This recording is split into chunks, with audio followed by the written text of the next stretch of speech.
how are you feeling right now? How did you celebrate hitting 1 million streams on Spotify with the Trap and Gold Deluxe release? I feel good. It's like a major accomplishment, you know, especially for me, how long I've been doing music, to just kind of like continue to progress, continue to like hit new goals and do stuff that I wasn't doing. Starting off, like most of the time, people kind of decline, and it seems like it just keep getting better and better for me. What keeps you making music in the studio after all of these years? I mean, 16 mixtapes and counting, different projects, touring, working with different artists. Like, what keeps you motivated? Music is like a way for me to express myself too, you know. So it's not just for me. It's not just money. It's art. It's therapy. It's, you know, it's me really doing something that I love to do. So making money is like a plus, you know. On the creative side of things, with Spaghetti Junction in particular, what was your like best studio experience with all of the work that you've done? Like, do you have a moment that like really stands out? My best studio experience was probably that I can remember was probably with Bankroll Fresh. Wow. Probably, you know, just because that was like a magical moment, and just kind of, you know, just remembering like being there with him and being in DJ Toon's studio, like it's just something I never forget. That's one session for sure. I know I always remember. Absolutely. Speaking of memorable moments, I see you got your Tupac shirt on. We just celebrated his death anniversary, 25 years since his passing. Do you remember where you were at, what you were doing when you heard about Pac? I think like my mom used to play Tupac, you know, so that's how I kind of got hip to his music or whatever. Okay, Mom. Yeah, my mom used to really like Tupac, you know. But when I found out he passed away, I don't remember where I was exactly. I was like a little kid, maybe like in school or something. But I remember like seeing the news and just seeing how people was reacting. I remember that. Yeah. You know, speaking of like feeling music and feeling artists that really keep you motivated or that you really are a fan of, do you have a favorite on Trap and Gold? My favorite song probably is Tap My Name Right Now. Okay, you know, it changes. It changes, you know. At one point, it was 7 days a week, a lot, but now it's been Tap My Name. Okay, it's funny. There are quite a few artists that you've worked with throughout the years. I talked to Kissy Lee not too long ago, and I know you've worked with her before and different artists. And so how is that for the full circle of Atlanta? How has that process been for you? You know, it's a dope process. Definitely collaborating with people and working with people that's not necessarily from Atlanta. Since I was like young, I always understood the benefit of collaborating with people. You know, you got a fan base, I got a fan base. Like, let's come together. Like, let's make both worlds collide, and, you know, kind of like feed off of each other's fan bases. So it's always dope just to collaborate in general. But, you know, you got people who come from out of town and they're hungry and they want to meet people. And it's just dope to see people when they hungry like that, you know what I mean? And they ready to work. Like, it's exciting. Yeah, it's definitely exciting now. You saw some exciting stuff from doing tours, making beats. To me, like really doing it for the culture. I think another time I saw you was the session with Bria Janelle. That was like forever ago as well that you did that. And so what is your ultimate vision and goal for Cool Club, and also working with Sync Music Group? My ultimate vision for Cool Club is to be a label that launches new talent, you know. But even aside of that, like really teach people the game and the industry and like what it takes to make it in life as well as in the music industry as well, you know. Shout out to Sync. I'm excited about working with them. Diana been doing her thing. Shout out to her. You know, it's dope to work with them because I feel like they've been supporting me, you know, and not just kind of like saying one thing and doing another, but they are active, you know, in my career. So shout out to them. Trying to keep this thing going, man. I need some plaques, I need some Grammys, all of that. Absolutely, absolutely.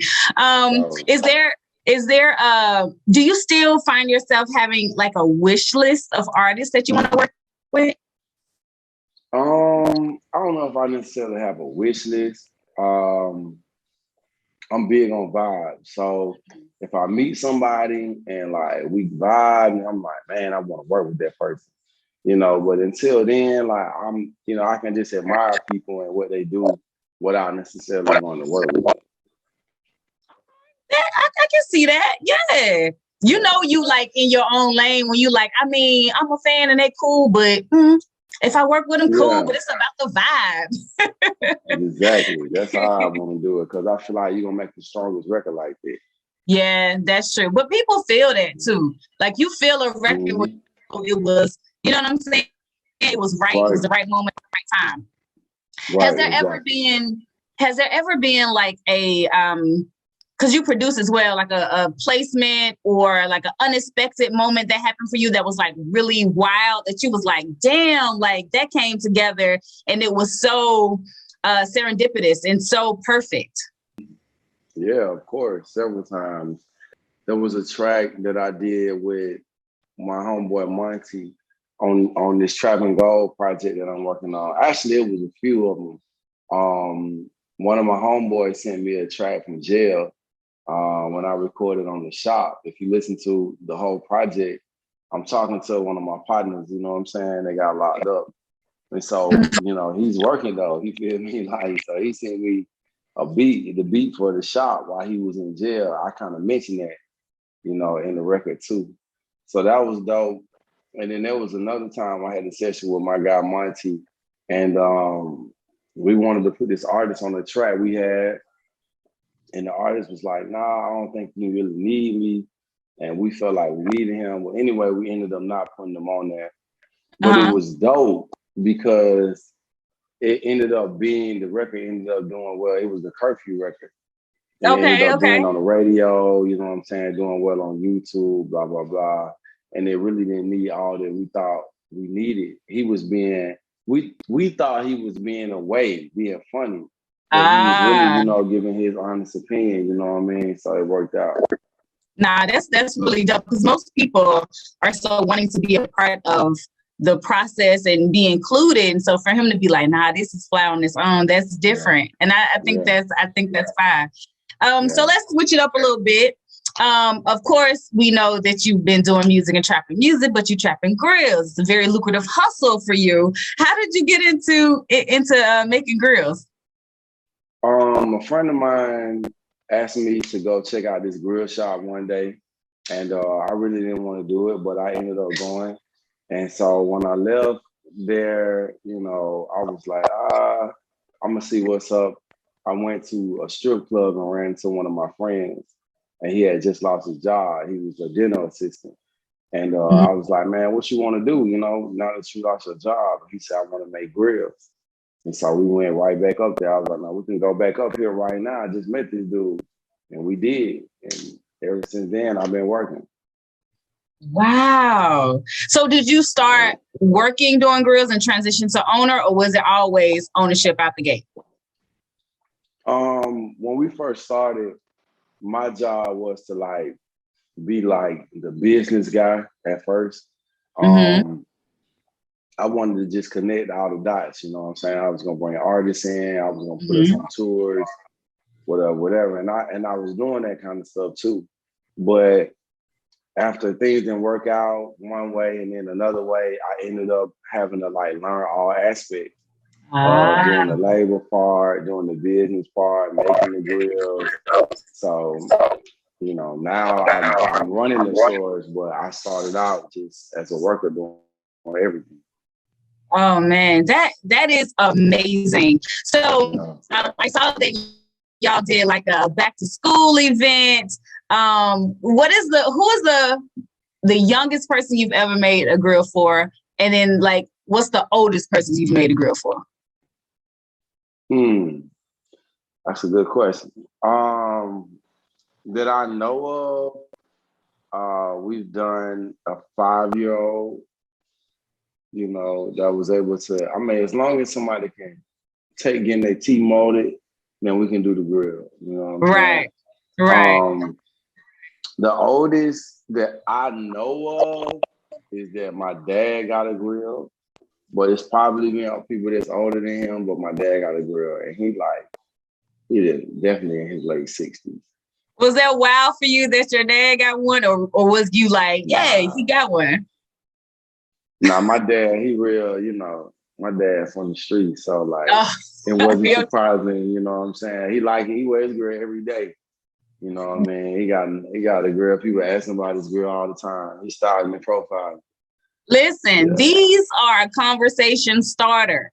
So yeah. I'm from the South. I'm from Tennessee, and I'm here in the DMV.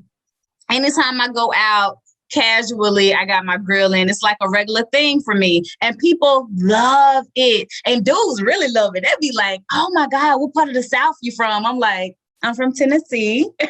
Dang, that's crazy. That's what's up. Wow. So that's dope. Man, I love it. And it's definitely a staple piece, but people literally gravitate towards you and want to have a conversation with you because they literally want to see your mouth.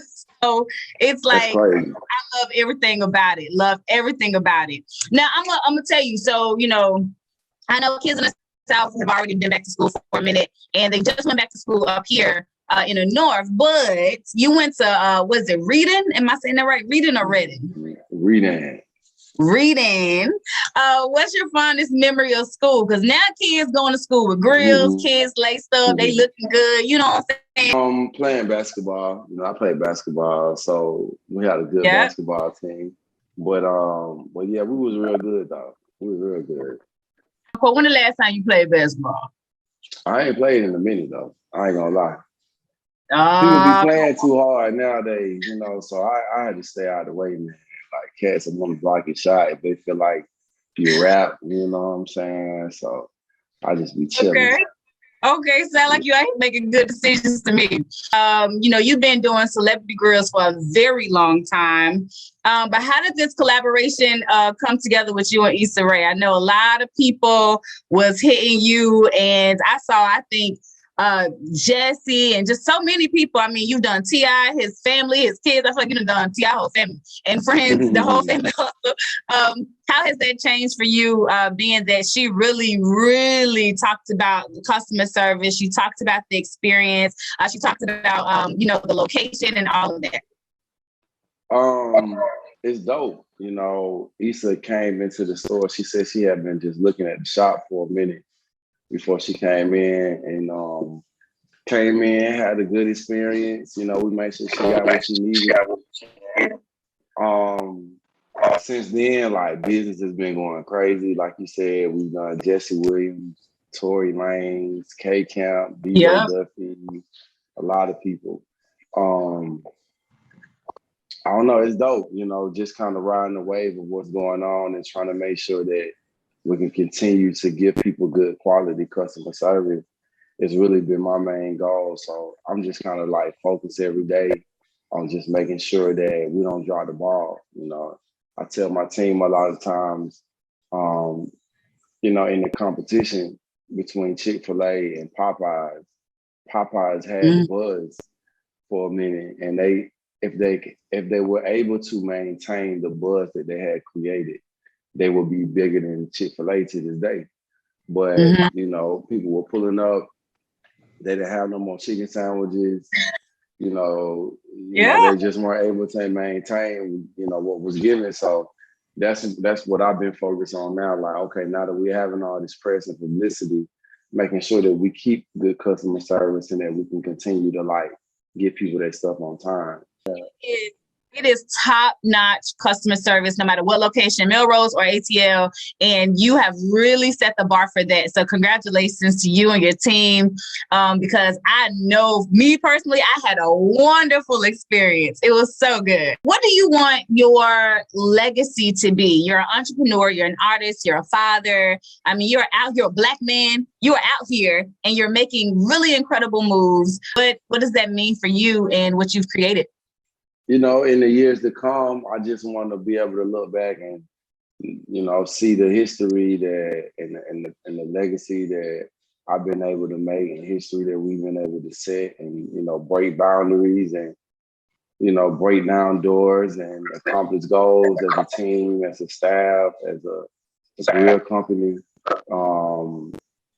I'm just, you know, right now just flowing with whatever comes, you know, if it's TV opportunities, you know, music, grills, just staying down, just working and just trying to expand and just make sure I'm trying to change lives and inspire people. All right, so I wanted to ask you this because you know how we grow and we expand and we stretch. Do you still keep in touch with any of your group members from Monopoly Suite? Yes, I do.